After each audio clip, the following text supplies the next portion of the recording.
Alhamdulillah Rabbil Alamin. Nahmaduhu wa nasta'inuhu wa nu'minu bihi wa natawakkalu alayhi. Na'udhu billahi min shururi anfusina wa min sayyiati a'malina. Man yahdihillahu fala mudilla lahu wa man yudlil falan tajida lahu waliyyan murshida. اللهم صل على محمد وعلى آل محمد كما صليت على إبراهيم وعلى آل إبراهيم إنك حميد مجيد. اللهم بارك على محمد وعلى آل محمد كما باركت على إبراهيم وعلى آل إبراهيم إنك حميد مجيد. أما بعد فإن خير الحديث كتاب الله وخير الهدي هدي محمد صلى الله عليه وسلم وشر الأمور محدثاتها وكل محدثة بدعة وكل بدعة ضلالة وكل ضلالة في النار. يا أيها الذين آمنوا اتقوا الله حق تقاته ولا تموتن إلا وأنتم مسلمون. സ്നേഹമുള്ള സത്യവിശ്വാസികളെ വിശ്വാസികളെ ലോകരക്ഷിതാവും പ്രപഞ്ചങ്ങളുടെ പരിപാലകനുമായ അല്ലാഹുവിന്റെ ആജ്ഞകളും നിർദ്ദേശങ്ങളും ജീവിതത്തിന്റെ എല്ലാ മേഖലകളിലും പാലിക്കണമെന്ന് ഉണർത്തുകയാണ്, ഓർമ്മപ്പെടുത്തുകയാണ്.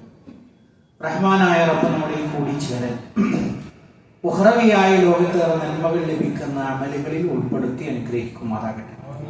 പ്രിയപ്പെട്ട സത്യവിശ്വാസികളെ, നമ്മളെ സംബന്ധിച്ചിടത്തോളം ഏറ്റവും കൂടുതൽ നമ്മൾ പ്രാധാന്യം കൽപ്പിക്കുന്ന ആളുകളാണ് നമ്മുടെ കുടുംബക്കാർ. ആ കുടുംബ ബന്ധം ചേർക്കുക എന്ന് പറയുന്നതുമായി ബന്ധപ്പെട്ട അതിന്റെ ഗൗരവം ഉണർത്തുന്ന ഏതാനും ചില ആയത്തുകളും ഹദീസുകളുമാണ് പ്രിയപ്പെട്ടവരെ ഇന്ന് സൂചിപ്പിക്കുന്നത്. നമുക്കറിയാം, നമ്മളെ സംബന്ധിച്ചിടത്തോളം കുടുംബ ബന്ധങ്ങൾ അനവധിയാണ്.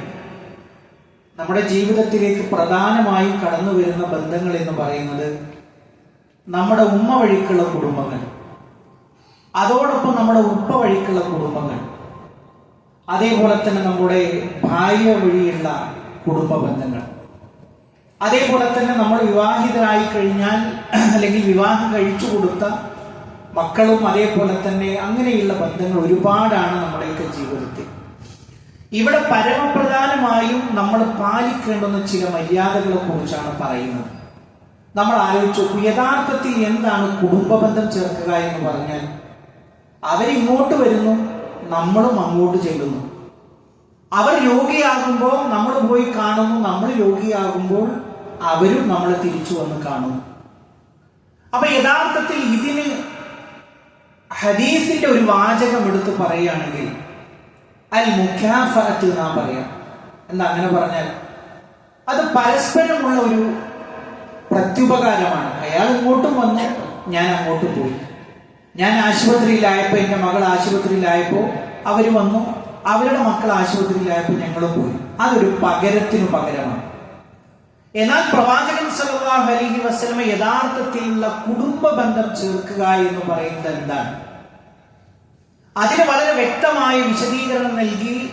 ഇദാ ഖുത്തിഅത് റഹ്മഹു വസലഹ, ആ ബന്ധങ്ങളാണ് അറ്റുപോയി. നമ്മൾ കുറെ കാലമായി അവിടെ പോയിട്ടില്ല, ഫോൺ ബന്ധങ്ങളില്ല. ഇന്നത്തെ കാലത്ത് ഒരുപാട് അവസരങ്ങളാണ് തമ്മിൽ ബന്ധങ്ങൾ നിലനിർത്താൻ. പണ്ട് ഇങ്ങനത്തെ ഒരു സാഹചര്യം ഉണ്ടായിരുന്നില്ല.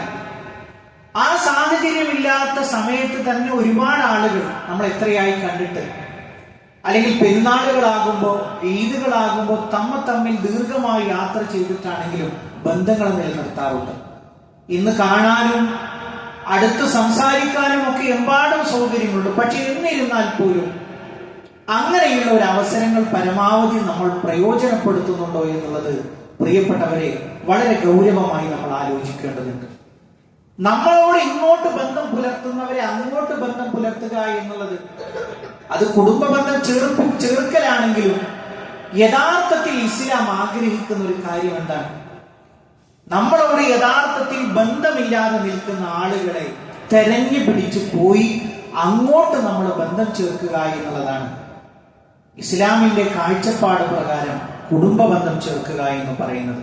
പ്രിയപ്പെട്ടവരെ, 9 കാര്യമാണ് സൂചിപ്പിക്കുന്നത്. നമ്മൾ അത്തരക്കാരനായി കഴിഞ്ഞാൽ നമുക്ക് ലഭ്യമാകുന്ന 9 മെച്ചങ്ങളെ കുറിച്ചാണ് പറയുന്നത്. അതിൽ ഒന്നാമത്തെ കാര്യം എന്ന് പറയുന്നത് മഹാനായ റസൂലുള്ളാഹി സ്വല്ലല്ലാഹു അലൈഹി വസല്ലമ പഠിപ്പിക്കുകയാണ്.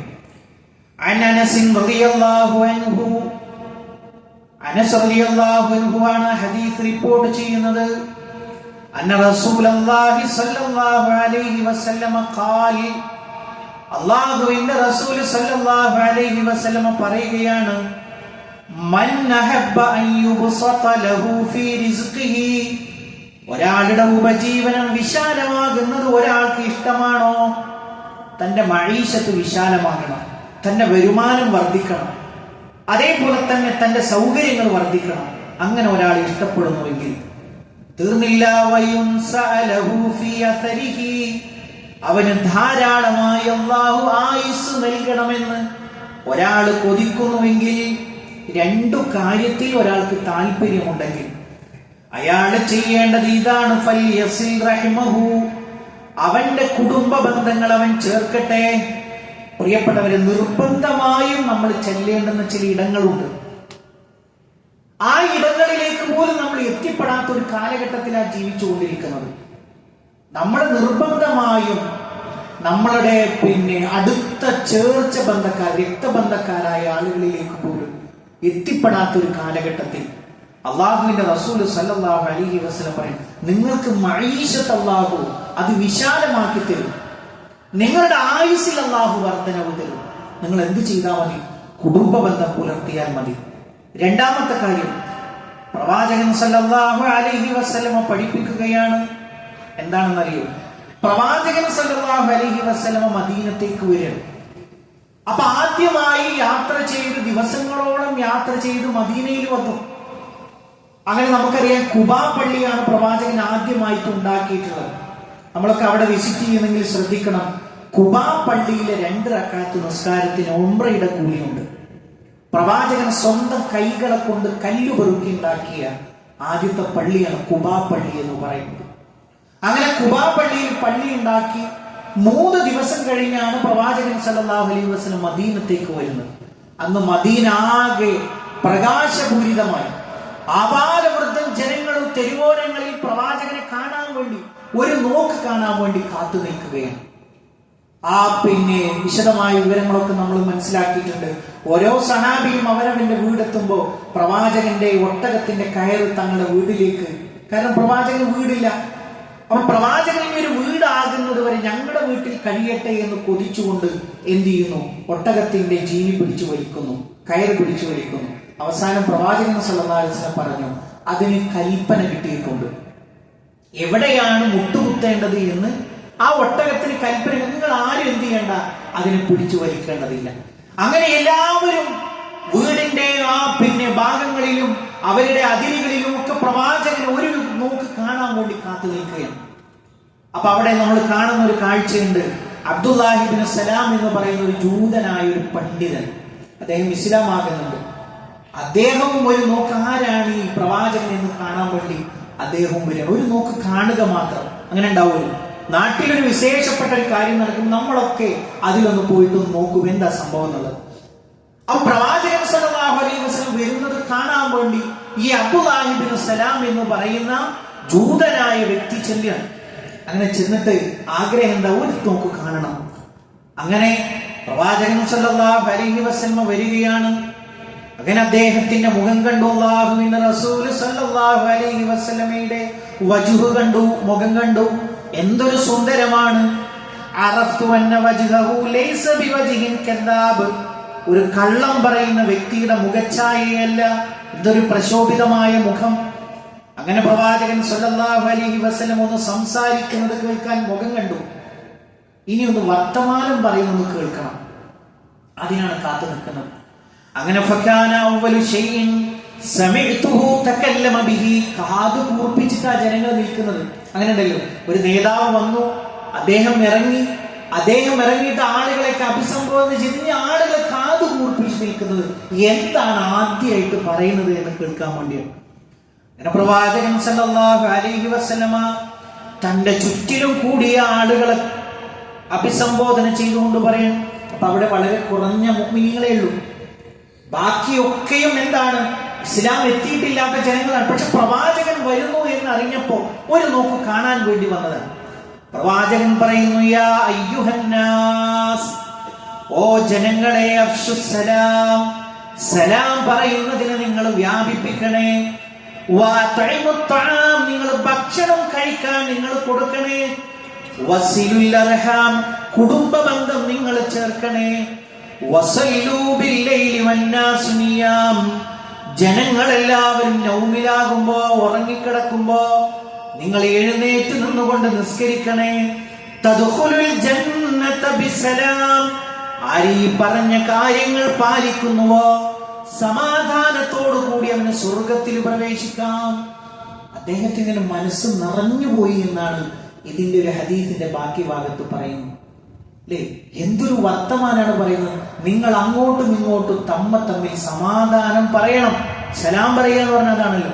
പിന്നീട് പറഞ്ഞത് എന്താ, നിങ്ങൾ ഭക്ഷണം കഴിക്കാൻ കൊടുക്കണം, ജനങ്ങൾക്ക് തിന്നാൻ കൊടുക്കണം.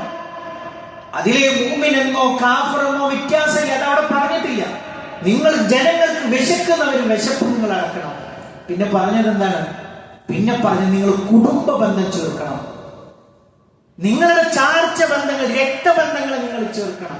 ബന്ധങ്ങൾക്ക് നിങ്ങൾ പ്രാധാന്യം കൊടുക്കണം. പിന്നീട് പറഞ്ഞത് എന്താണ്, എല്ലാവരും ഉറങ്ങിക്കിടക്കുന്ന വേളയിൽ രാത്രി നിസ്കാരത്തെ കുറിച്ചാണ് പറയുന്നത്.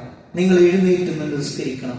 അങ്ങനെ ചെയ്താൽ സമാധാനത്തോടുകൂടി നിങ്ങൾക്ക് സ്വർഗത്തിൽ പ്രവേശിക്കാം. അപ്പൊ രണ്ടാമത്തെ കാര്യം, കുടുംബ ബന്ധവുമായി ബന്ധപ്പെട്ട് പറയുമ്പോൾ അള്ളാഹുവിന്റെ റസൂൽ സല്ലല്ലാഹു അലൈഹി വസല്ലമ മദീനത്തെ ജനങ്ങളോട് ആദ്യമായി കൊടുക്കുന്ന സംസാരത്തിൽ ഉൾപ്പെടുത്തിയിട്ടുള്ള ഒരു കാര്യമാണ്. മൂന്നാമത്തെ ഒരു കാര്യം, അള്ളാഹുവിന്റെ റസൂൽ സല്ലല്ലാഹു അലൈഹി വസല്ലം ഖദീജ ഉമ്മയുടെ അടുക്കലേക്ക് വരച്ചുകൊണ്ട് ഓടി വരികയാണ്.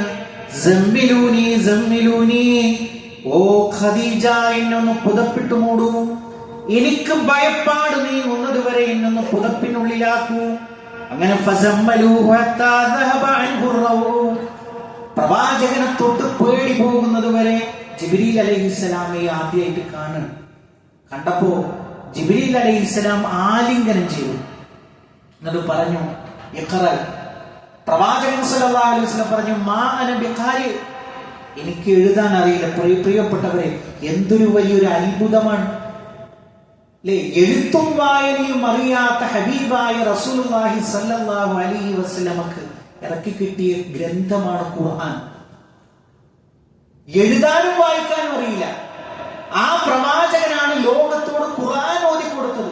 ഇന്നും അങ്ങനെയല്ലേ, ഒരു പ്രസംഗം കേട്ടാൽ, ഒരു ഗാനം കേട്ടാൽ മടുത്തു പോകും. ഖുർആനിന്റെ പാരായണം കേട്ടാൽ അത് മടുക്കുമോ നമുക്ക്? അല്ലേ, അതിലേക്ക് വീണ്ടും വേറൊരു നാവിൽ നിന്ന് കേൾക്കുമ്പോൾ ഒന്നുകൂടി നമുക്ക് അതിലേക്ക് അതൊന്നുകൂടി കേൾക്കണം. അല്ലേ, ഖുർആനിന്റെ മുഅ്ജിസത്താണത്. ആ ഖുർആൻ ലോകം കേട്ടത് എഴുതാനും വായിക്കാനും അറിയാത്ത ആളിലൂടെയാണ്. പ്രവാചകനെ ചേർത്ത് പിടിച്ചു. അപ്പോഴും പ്രവാചകൻ പറഞ്ഞു, മാ അന ബിഖാരി, വായിക്കാൻ പറഞ്ഞപ്പോൾ എനിക്ക് എഴുതാനും വായിക്കാനും അറിയില്ല, ഞാൻ വായിക്കുന്നവനല്ല. അങ്ങനെയാണ് ഇഖ്റ ബിസ്മി റബ്ബിക്കല്ലദീ ഖലഖ് എന്ന് തുടങ്ങുന്ന ആയത്ത് കൊടുക്കുന്നത്. ഇത് കേട്ട് ഭയന്നുകൊണ്ട് ഓടി വരികയാണ്. ആരുടെ അടുക്കലേക്കാണ് ഓടി വരുന്നത്? സ്വന്തം പ്രിയതമയുടെ അടുക്കലേക്കാണ് ഓടി വരുന്നത്. എന്തു പറഞ്ഞിട്ടാ ഓടി വരുന്നത്? ഖദീജ, പുതപ്പെടുത്തോ, എനിക്കൊന്ന് പുതച്ചുകൊണ്ട, എനിക്ക് ഭയപ്പാട് കൊണ്ട് വിറക്കുന്നു. ഖദീജ, എന്നൊന്ന് പുതപ്പെട്ടു മൂടൂ ഖദീജ എന്ന് പറഞ്ഞിട്ടാ ഓടി വരുന്നത്. അങ്ങനെ ഭയമൊക്കെ പോയപ്പോ മെല്ലെ അടുത്തു പോയിരുന്നിട്ട് ചോദിക്കുകയാണ്, എന്താ സംഭവം? ആ മഹദി എടുത്തു പറയുന്ന ഓരോ വാക്കുകളും പ്രിയപ്പെട്ടവരെ നമ്മുടെ മനസ്സിലേക്ക് വരണം. ഫഖാലത്ത് ഖദീജ, ഖദീജ റളിയല്ലാഹു അൻഹ പറയുകയാണ്, കല്ലാ വല്ലാഹി മാ യുഖ്സീക അല്ലാഹു അബദാ, അല്ലാഹു ഒരിക്കലും അങ്ങയെ പ്രയാസപ്പെടുത്തുകയില്ല. അങ്ങയെ ഒരിക്കലും വിഷമിപ്പിക്കുകയില്ല. ഇന്നക ലതസിലുർ റഹിം, താങ്കൾ കുടുംബ ബന്ധം ചേർക്കുന്നവനാണ്. വതഹ്മിലുൽ കല്ല, പ്രയാസപ്പെടുന്നവന്റെ ഭാരം ഏറ്റെടുക്കുന്നവനാണ്. വതുസിബുൽ മഅദൂം, ഇല്ലാത്തവന് സമ്പാദിച്ചു കൊടുക്കുന്നവനാണ്. വതഖരിൽ ലൈഫ്, അതിഥികളെ നീ ബഹുമാനിക്കുന്നവനാണ്. വതുഈനു അലാ നവാഇബിൽ ഹഖ്, കാലവിപത്തുകളിൽ ജനങ്ങളെ സഹായിക്കുന്നവനാണ്. എത്ര വലിയ അംഗീകാരങ്ങളാണ് സ്വന്തം ഭാര്യ കൊടുക്കുന്നത്. അതിലൊന്നു പറഞ്ഞതെന്താ? താങ്കൾ കുടുംബ ബന്ധം ചേർക്കുന്നവനാണ് എന്നുള്ളതാണ്. പ്രിയപ്പെട്ടവരെ, നമ്മളെ സംബന്ധിച്ചിടത്തോളം ആ ഹബീബായ റസൂലുള്ളാഹി സ്വല്ലല്ലാഹു അലൈഹി വസല്ലമയെ നാം ഇഷ്ടപ്പെടുന്നുവെങ്കിൽ ആ ഒരു സ്വഭാവ ഗുണം നമ്മുടെ ജീവിതത്തിലേക്ക് കൊണ്ടുവരണം എന്നുള്ളതാണ് മൂന്നാമതായി സൂചിപ്പിക്കുവാനുള്ളത്. നാലാമത്തെ കാര്യം, പ്രവാചകൻ സ്വല്ലല്ലാഹു അലൈഹി വസല്ലമയുടെ അടുക്കൽ ഒരാൾ വന്നിട്ട് ചോദിക്കുകയാണ്, അഖ്ബിർനി ബിഅമലിൻ യുദ്ഖിൽനിൽ ജന്ന, ഓ പ്രവാചക, എന്നെ സ്വർഗത്തിലേക്ക് പ്രവേശിപ്പിക്കുന്ന ഒരു അമല് പറഞ്ഞു തന്നാലും. അല്ലാഹുവിന്റെ റസൂൽ സല്ലല്ലാഹു അലൈഹി വസല്ലം പഠിപ്പിച്ചു കൊടുക്കുകയാണ്, തഅബ്ദുല്ലാഹ വലാ തുശ്രികു ബിഹി ഷൈആ, അല്ലാഹുവിനെ മാത്രം നീ ആരാധിക്കുക, അവനോട് നീ ഒന്നിനെയും നീ പങ്കുചേർക്കരുത്, ഒരു വസ്തുവിനെയും ഒന്നിനെയും നീ പങ്കുചേർക്കരുത്. ഒരു നബിയാകട്ടെ, അതേപോലെ തന്നെ ഒരു വലിയാകട്ടെ, അതേപോലെ തന്നെ വേറെ ഏതെങ്കിലും മഹാത്മാക്കളാകട്ടെ, ഒരു ഫോട്ടോയാകട്ടെ, ഒരു ജാറമാകട്ടെ, ഒരു കല്ലാകട്ടെ, ഒരു മരമാകട്ടെ, ഒന്നും അല്ലാഹുവിന്റെ അടുക്കലേക്ക് സാമീപ്യം ലഭിക്കുന്നവയല്ല. അതിലൊന്നും നീ സ്വീകരിക്കരുത്. അള്ളാഹുവിനോട് ഒരു ശരീക്കിനെ നീ വെക്കരുത്. അള്ളാഹുവിൽ ഒന്നിനെ, ഒരു നബിയെ പോലും അള്ളാഹുവിനോട് നബിയെ കാക്കണേ എന്ന്, അള്ളാഹുവെ കാക്കണേ എന്ന് പറയുന്നത് പോലെ പറയാൻ പാടില്ല. ഇതാണ് ഒന്നാമത്തെ കാര്യം. രണ്ടാമത്തെ കാര്യം പറഞ്ഞു, വതുഖീമുസ്സലാ, നിസ്കാരം നീ നിലനിർത്തണം. വതുതി സകാ, സകാത്ത് നീ നൽകണം. വതസിലുർ റഹീം, നീ എന്ത് ചെയ്യണം? കുടുംബ ബന്ധം ചേർക്കണം. പ്രിയപ്പെട്ടവരെ, അല്ലാഹുവിന്റെ റസൂൽ സല്ലല്ലാഹു അലൈഹി വസല്ലമയോട് ഒരു വ്യക്തി വന്ന് ചോദിക്കണം, എനിക്ക് സ്വർഗ്ഗത്തിൽ പോകണം, എന്താ ചെയ്യേണ്ടത്? അതിന് പറഞ്ഞു കൊടുക്കുന്ന കാര്യങ്ങളിൽ വളരെ പ്രധാനപ്പെട്ട ഒരു കാര്യമാണ് പ്രിയപ്പെട്ടവരെ ഈ വിഷയം. അഞ്ചാമത്തെ കാര്യമായിട്ട് പറയാനുള്ളത്, അല്ലാഹുവിന്റെ റസൂൽ സല്ലല്ലാഹു അലൈഹി വസല്ലമ തനിക്ക് അല്ലാഹുവിലേക്ക് ഏറ്റവും മഹബായ പ്രിയങ്കരമായ അമലുകളെ പറഞ്ഞു തരാൻ ആവശ്യപ്പെട്ട വ്യക്തിയോട് പറഞ്ഞു കൊടുക്കുകയാണ്. ഒന്നാമത് പറഞ്ഞു ഈമാനു ബില്ലാഹ്, രണ്ടാമത് പറഞ്ഞു സിലത്തുർ റഹിം, മൂന്നാമത്തെ കാര്യമായിട്ട് അല്ലാഹുവിന്റെ റസൂൽ കുറെ കാര്യങ്ങൾ പറഞ്ഞ കൂട്ടത്തിൽ രണ്ടു കാര്യങ്ങളാണ് ഇവിടെ പറഞ്ഞത്. ഈമാനുള്ളവരുടെ ലക്ഷണമാണെന്ത്? കുടുംബ ബന്ധം ചേർക്കുക എന്ന് പറയുന്നത്. ആ വിഷയം വളരെ ഗൗരവമായിട്ട് നമ്മൾ എടുക്കണം പ്രിയപ്പെട്ടവരെ.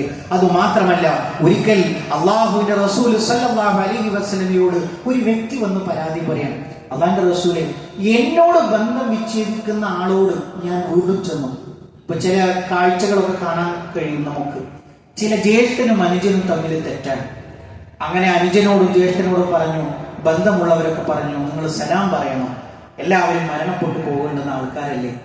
അങ്ങനെ ഒരാൾ പോയിട്ട് സലാം പറയണം, മറ്റാൾ മടക്കുന്നില്ല. അപ്പൊ ഒന്ന് ആലോചിച്ച് നോക്കൂ.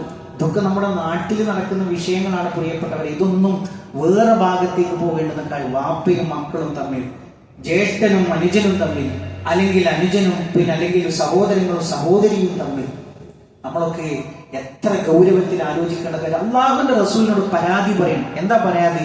അല്ലാഹുവിന്റെ റസൂലെ, ഞാൻ ബന്ധം പുതുക്കാൻ വേണ്ടി ചെന്നിട്ട് അയാളോട് ബന്ധപ്പെടുമ്പോഴൊക്കെ അയാൾ എന്നെ ആട്ടിയകറ്റാണ്. ഞാൻ അവരോട് സലാം പറയുമ്പോൾ എന്നോടൊന്നും മിണ്ടുന്നേയില്ല. പിന്നെയോ ഞാൻ അവരെ കാര്യഗൗരവത്തോടു കൂടി ഈ വിഷയങ്ങളൊക്കെ പറയുമ്പോൾ അവരെന്നെ കളിയാക്കുന്നുണ്ട്. അപ്പൊ പ്രവാചകൻ സല്ലല്ലാഹു അലൈഹി വസല്ലം അയാൾക്ക് കൊടുത്ത മറുപടി എന്താണ്? നീ പറഞ്ഞതുപോലെയാണ് കാര്യമെങ്കിൽ ചുടുവണ്ണീറാണ് അവർ വായിലിടുന്നത്. അങ്ങനെ പറഞ്ഞാൽ എന്താണ്? അതിനേക്കാൾ മാരകമായ ഒരു ശിക്ഷയാണ് അവരെ കാത്തിരിക്കുന്നത് എന്നാണ്. ഒന്ന് ആലോചിച്ചു പ്രിയപ്പെട്ടവർ. സലാം പറഞ്ഞിട്ട് സലാം മടക്കാത്ത ആളുകൾ, ചോരബന്ധങ്ങളെ കുറിച്ചാ പറയുന്നത്, രക്തബന്ധങ്ങളെ കുറിച്ച്. എന്താ കാര്യം? ഒരു തരി മണ്ണിന്റെ പേരിൽ, ഒരു സെന്റ് മണ്ണിന്റെ പേരിൽ, അല്ലെങ്കിൽ ഓഹരി വെച്ചതിന്റെ പേരിൽ, അതല്ലെങ്കിൽ പരസ്പരം വീതം വെച്ചതിന്റെ പേരിൽ, കച്ചവട കൊള്ളക്കൊടുക്കുകളുടെ പേരിൽ നമ്മൾ ആലോചിച്ചു പോകും. ഇതൊന്നും നമ്മൾ കൊണ്ടുവന്നതല്ലല്ലോ പ്രിയപ്പെട്ടവരെ, ഇവിടെ തന്നെ ഇട്ടേച്ചു പോകുന്നതാണ്. അതിന്റെ പേരിൽ ബന്ധങ്ങളെ വെട്ടിമാറ്റുമ്പോൾ നമ്മൾ പ്രത്യേകമായി ആലോചിക്കുന്ന ഒരു കാര്യം, അള്ളാഹുവിന്റെ അടുക്കലാണ് എല്ലാത്തിൻ്റെയും അടിസ്ഥാനവും ആധിപത്യവും ഉള്ളത് എന്ന കാര്യം നമ്മൾ മറന്നുപോകാൻ പാടില്ല. ഏഴാമത്തെ ഒരു കാര്യം പ്രിയപ്പെട്ടവരെ, അല്ലാഹുവിന്റെ റസൂല് സല്ലല്ലാഹു അലൈഹി വസല്ലം പഠിപ്പിക്കുകയാണ്, മൻ കാന യുമിനു ബില്ലാഹി വൽ യൗമിൽ ആഖിർ, അല്ലാഹുവിലും അന്ത്യനാളിലും ഒരാൾ വിശ്വസിക്കുന്നുവെങ്കിൽ ഫൽയുക്രിം ദൈഫഹു, അവൻ അതിഥികളെ ബഹുമാനിക്കട്ടെ. വമൻ കാന യുമിനു ബില്ലാഹി വൽ യൗമിൽ ആഖിർ, ഒരാൾ അല്ലാഹുവിലും അന്ത്യനാളിലും വിശ്വസിക്കുന്നുവെങ്കിൽ ഫൽയസിൽ റഹ്മഹു, അവൻ കുടുംബ ബന്ധത്തെ ചേർക്കട്ടെ, അവൻ കുടുംബ ബന്ധത്തെ ചേർക്കട്ടെ എന്ന് പ്രവാചകൻ സല്ലല്ലാഹു അലൈഹി വസല്ലമ കൃത്യമായി പഠിപ്പിക്കുകയാണ്. അതുകൊണ്ട് പ്രിയപ്പെട്ടവരെ, നമ്മുടെ ഈമാൻ എന്ന് പറയുന്നത് അത് നമ്മുടെ പ്രവർത്തനങ്ങളിലൂടെ പുറത്തേക്ക് വരണം. അള്ളാഹുവിൽ ഞാൻ വിശ്വസിച്ചു, അള്ളാഹുവിന്റെ റസൂലിൽ ഞാൻ വിശ്വസിച്ചു എന്ന് മാത്രം പറഞ്ഞാൽ പോരാ, അത് നമ്മുടെ പ്രവർത്തനങ്ങളിലൂടെ ആ ആത്മാർത്ഥത പുറത്തു വരണം. ഇതാണ് അല്ലാഹു സുബ്ഹാനഹു വ തആല നമ്മളോട് ആവശ്യപ്പെടുന്നത്. ആ കാര്യം നമ്മൾ പ്രത്യേകം ശ്രദ്ധിക്കുക. റഹ്മാനായ റബ്ബ് നമ്മളെ അനുഗ്രഹിക്കുമാറാകട്ടെ.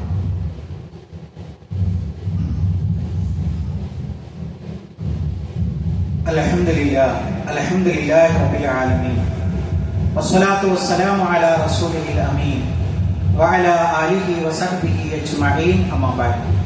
പ്രിയപ്പെട്ട സത്യവിശ്വാസികളെ, വിശ്വാസിനികളെ, ഒരിക്കൽ കൂടി അള്ളാഹുവിന്റെ ആജ്ഞാ നിർദ്ദേശങ്ങൾ ജീവിതത്തിന്റെ എല്ലാ മേഖലകളിലും പാലിക്കണമെന്ന് ഉണർത്തുകയാണ്, ഓർമ്മപ്പെടുത്തുകയാണ്. പ്രിയപ്പെട്ട സത്യവിശ്വാസികളെ, കുടുംബ ബന്ധവുമായി ബന്ധപ്പെട്ട 8 കാര്യങ്ങളാണ് നമ്മൾ വിശദീകരിച്ചത്. അതിൽ 9ാമത്തെ കാര്യം കൂടി പറഞ്ഞുകൊണ്ട് അവസാനിപ്പിക്കട്ടെ.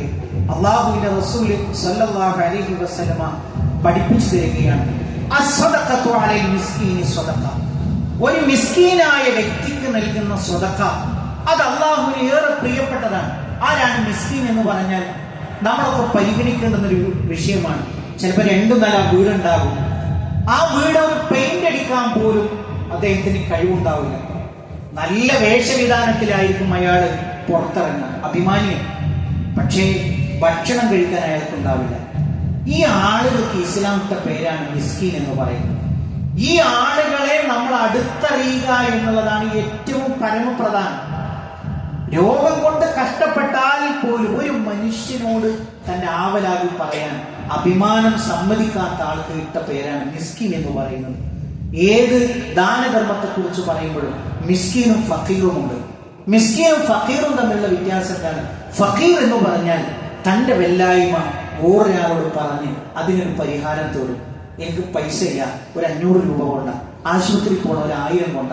എന്നാൽ മിസ്കീനെ സംബന്ധിച്ചിടത്തോളം അവന്റെ അഭിമാനം ഒരാളോട് തന്റെ ആവലാതി പറയാൻ അവൻ ഇഷ്ടപ്പെടില്ല. ആ ആളുകൾക്ക് കൊടുക്കുന്ന സഹായമാണ് അള്ളാഹുവിന് ഏറ്റവും പ്രിയങ്കരം. ഇനി അതിനേക്കാൾ പ്രിയങ്കരമായ ഒരു സദഖയെ കുറിച്ച് പറഞ്ഞു, വസ്സദഖതു അലാ ദിർറഹിമി ഇത്നതാനി, അതായത് കുടുംബ ബന്ധം ഉള്ള ആൾക്ക് കൊടുക്കുന്ന സദഖ, അതിന് 2 സദഖയുടെ പുണ്യമുണ്ട് എന്നാ പറഞ്ഞത്. നേരത്തെ മിസ്കീന്റെ കാര്യം പറഞ്ഞു, അതിനോട് ചേർത്ത് പറയും, നീ നിന്റെ കുടുംബ ബന്ധമുള്ള ഉപ്പ വഴിക്കുള്ള കുടുംബ ബന്ധങ്ങളിൽ, ഉമ്മ വഴിക്കുള്ള കുടുംബ ബന്ധങ്ങളിൽ ഒരു വ്യക്തിയെ നീ ചേർത്ത് പിടിച്ചു, അവന്റെ ഒരു പ്രശ്നത്തിന് നീ പരിഹാരം ഉണ്ടാക്കി കൊടുത്തു, ഇരട്ടി പ്രതിഫലമുണ്ട് എന്ന് ഹബീബായ റസൂലുള്ളാഹി സ്വല്ലല്ലാഹു അലൈഹി വസല്ലം നമ്മളെ പഠിപ്പിക്കുന്നു. പ്രിയപ്പെട്ടവരെ, നമ്മളെ സംബന്ധിച്ചിടത്തോളം ഏറ്റവും കൂടുതൽ കരുതലോടുകൂടി, ഒരു ഫോൺ കോളിനൊക്കെ ഇപ്പൊ എന്താ പൈസ ഉള്ളത്? ഒരു നയാ പൈസ പോലും ഇല്ല. പക്ഷെ ആ ഒരു ഫോൺ കോൾ പോലും ഒരു വലിയൊരു കാര്യമായി. അവൻ വിളിച്ചു തന്നെ, അവൻ എന്നോട് സംസാരിച്ചു, മിനിറ്റുകളോളം സംസാരിച്ചു, അല്ലെ? മിണ്ടാൻ വേണ്ടി നമ്മളോട് കാത്തു നിൽക്കുന്ന ആളുകൾ നമ്മുടെ തിരക്കിനിടയിൽ. പ്രിയപ്പെട്ടവരെ, നമ്മളൊന്ന് ആലോചിച്ച് നോക്കൂ, ഒരു ബെഡ് റെസ്റ്റിലേക്ക് നമ്മൾ പോകുമ്പോഴാണ് ഈ ബന്ധപ്പെടലിന്റെ വില നമ്മൾ മനസ്സിലാവുക. നമുക്കിപ്പോ പള്ളിയിലേക്ക് വരാൻ കഴിയുന്നുണ്ട്, എന്നാൽ പള്ളിയിലേക്ക് വരാൻ കഴിയാത്ത, ഈ കൂട്ടത്തിൽ കൂടണമെന്ന് ആഗ്രഹിക്കുന്ന എത്ര മനുഷ്യന്മാരുണ്ടെന്നറിയും.